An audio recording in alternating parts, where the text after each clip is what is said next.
Heads up, next week's video is already out and waiting to be watched over on our streaming platform, Nebula.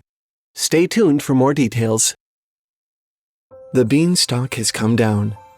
Jack, the brave boy descending from the giant's castle in the clouds, returns to his poor mother with enough treasures in his sack to support the two of them in comfort and luxury forever.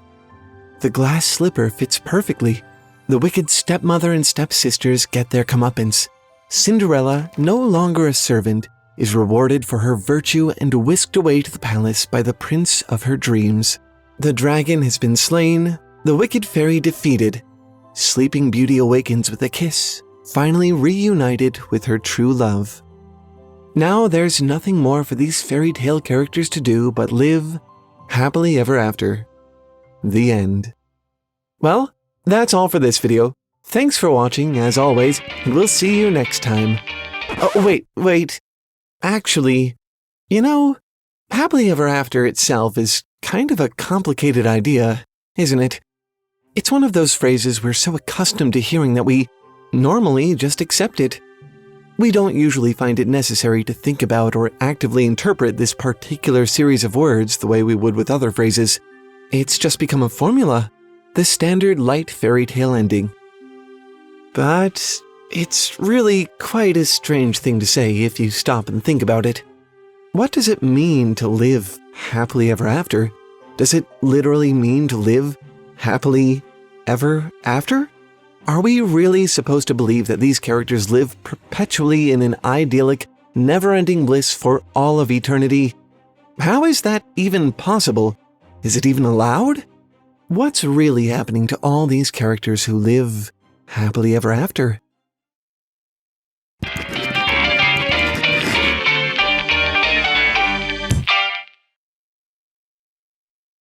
Did you know that we make more than YouTube videos? It's true. We actually have an entire second Tale Foundry show called Worldsmiths. We talk a lot about art on this channel, but Worldsmiths is where we peel back the pages and enter the worlds of the artists themselves, their influences, their methods, their lives.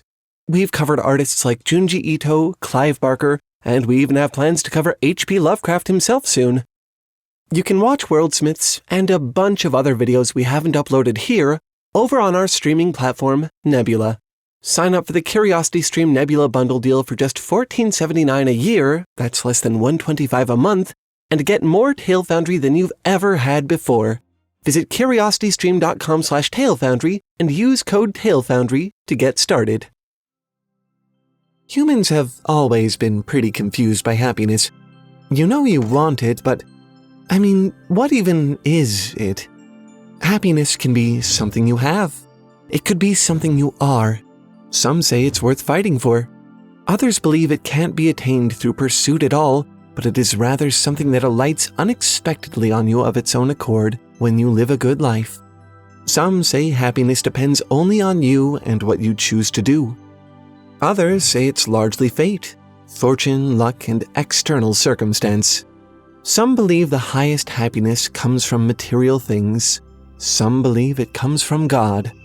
But almost everyone can agree that happiness, at least the happiness we see in light fairy tale endings, is transitory, as fleeting as a butterfly that floats into your garden one spring morning and is gone as quickly as the changing season.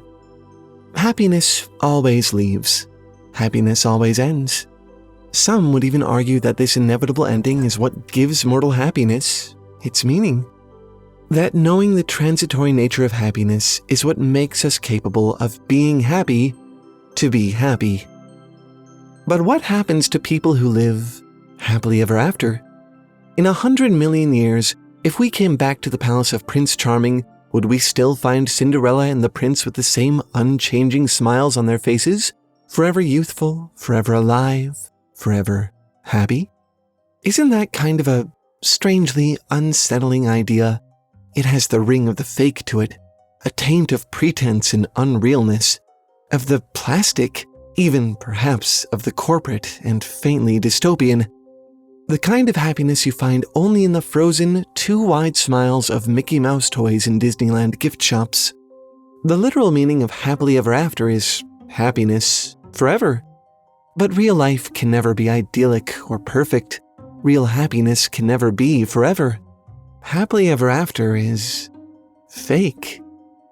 As author Joshua Loth Liebman writes, "And they lived happily ever after" is one of the most tragic sentences in literature. It is tragic because it tells a falsehood about life that has led countless generations of people to expect something from human existence which is not possible on this fragile, imperfect earth. The happy ending obsession of Western culture is both a romantic illusion and a psychological handicap. Liebman argues that the monolithic statement, happily ever after, which most people have heard over and over again since their earliest childhood, is not only an illusion, but a handicap which leads to disappointment and misery.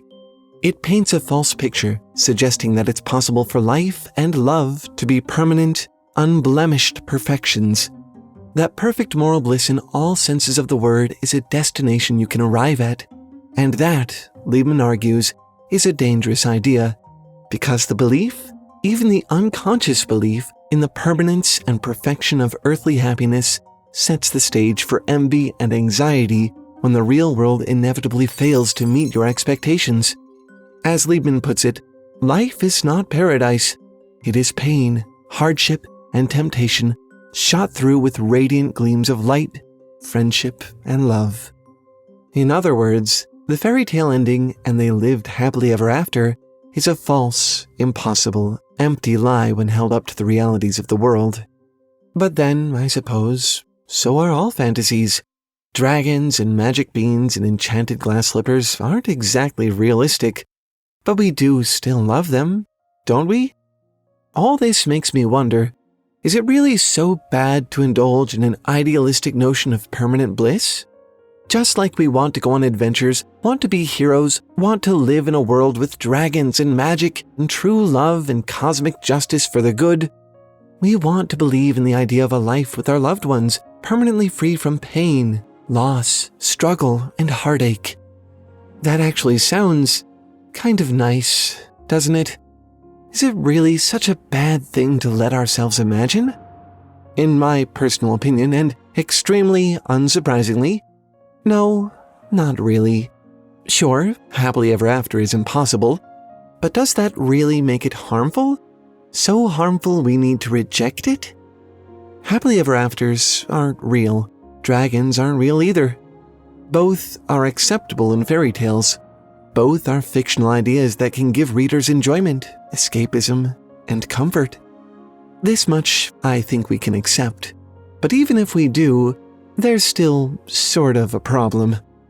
When I really stop and think about it and weigh both dragons and happily ever afters against my ability to suspend my disbelief, why does the existence of happily ever after still feel so strange to me?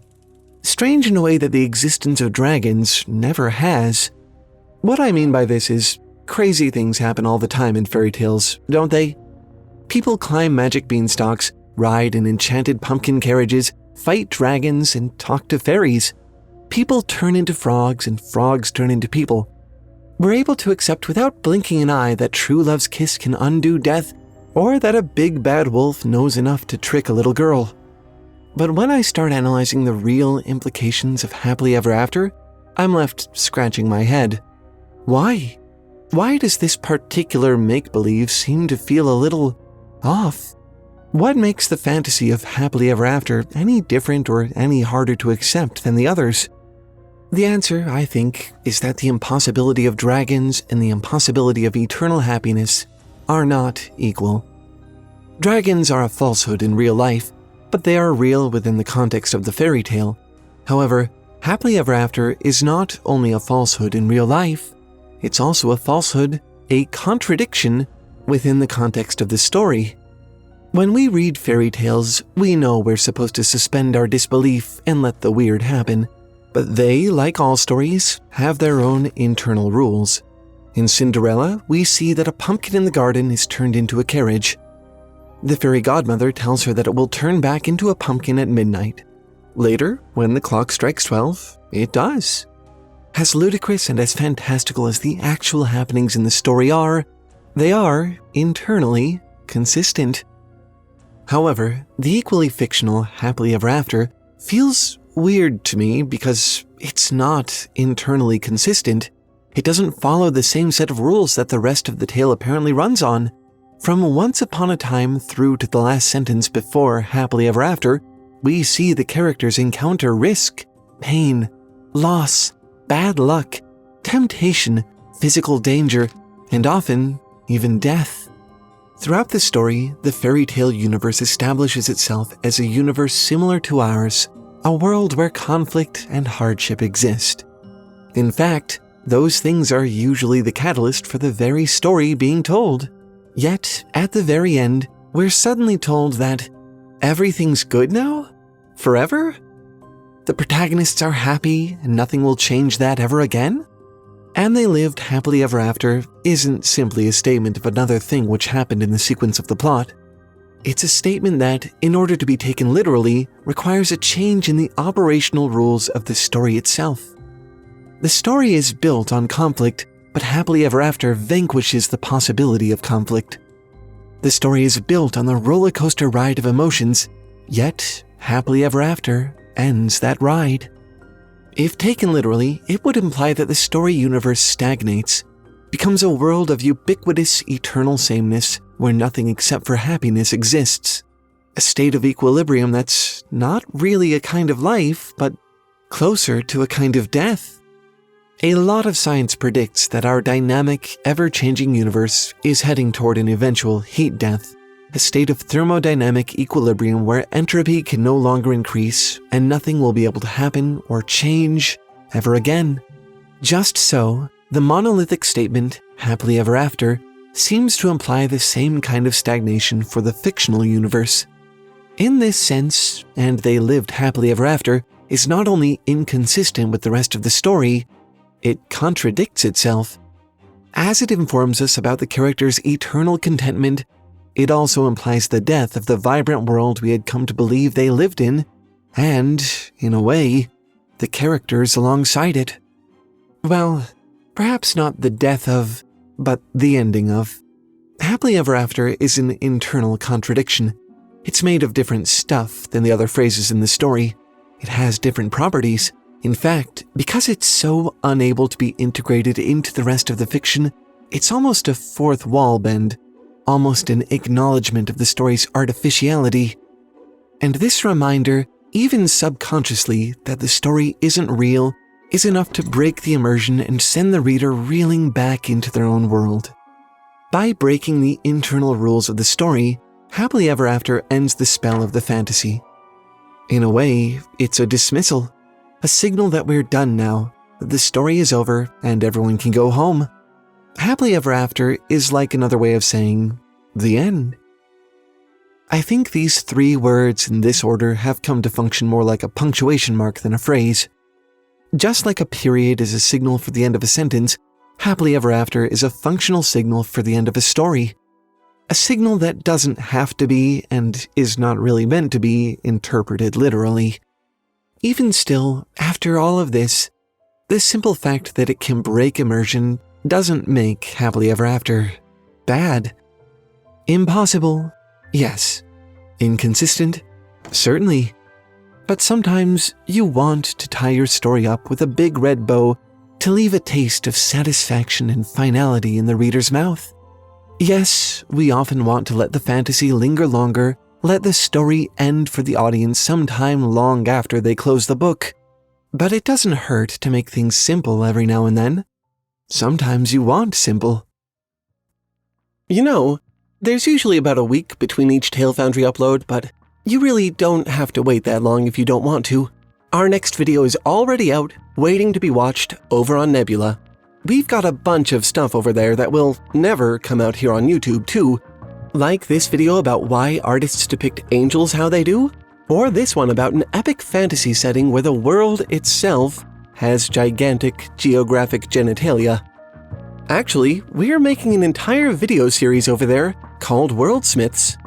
We tend to focus more on the art than the artist here on Tale Foundry. This show is really about encouraging you to go and make your own art. Take the ideas and techniques of great artists and find new things to do with them. But Worldsmiths is where we peel back the pages and enter the world of the artist behind the art. See how and why they do the things that they do. You'll be surprised how much you learn about yourself in the process. We've already done videos on Junji Ito and Clive Barker, and we've got plans to cover plenty of other authors and artists too, like Neil Gaiman, H.P. Lovecraft, and so much more. You can watch all of it over on our streaming platform, Nebula. If you're not familiar, Nebula is just a paradise for video creators. YouTube is kind of a crazy place to make content. Don't get me wrong, I'm happy to have this platform, but you have to be so careful about your topic choices, your packaging, what you include in your videos. You just start to feel like you're walking on eggshells. Nebula doesn't have any of those concerns. Nebula really takes care of its creators, making sure we have all the love and support and money we need to make what we really want to make. It's honestly so nice, because sometimes you just get tired of all the fuss. Sometimes you just want to be an artist. And Nebula really lets us do that. And here's the fun part, you can get Nebula for cheaper than almost any other streaming platform on the internet. Like less than $1.25 per month. That cheap. We want you to have access to Worldsmiths and all our other Nebula content, so we teamed up with another streaming platform called CuriosityStream, who will give you a whole year of Nebula for free when you sign up with them. So basically, 2 streaming services and an entire series of special Tale Foundry videos, Worldsmiths, for less than $1.25 a month. And I cannot say enough about how much I love CuriosityStream as its own platform. Quality documentaries are hard to find, but quality documentaries about the things I care about? Myths and monsters, literature, the madness of creative minds. Yep, yes, this is definitely where I want to be. CuriosityStream has documentaries about everything. It'll definitely get your imagination working. So, here's how to see our new series Worldsmiths, all of Nebula, and all of CuriosityStream for less than $1.25 per month. All you have to do is click on the link in the description or go to curiositystream.com/TaleFoundry and sign up for 1 year using the code TaleFoundry. That's it. And that first year is only going to be $14.79, which again comes out to less than $1.25 per month. Frankly, I'm not quite sure how they can afford to do this for us, but I'm definitely not complaining. Seriously, take advantage of this offer while it's still going. I don't think any better one exists in the world of streaming. Once you do, come back and tell us what you think of our new series. I cannot wait to hear your thoughts. Now that we've explained literally every single thing there is to know about this topic, and there are certainly no more questions to ask or arguments to make, you're free. You can go watch more YouTube videos or whatever it is you are going to do, happily ever after. Enjoy the rest of your unchanging eternity, but do keep making stuff up. I'll see you next time. Bye!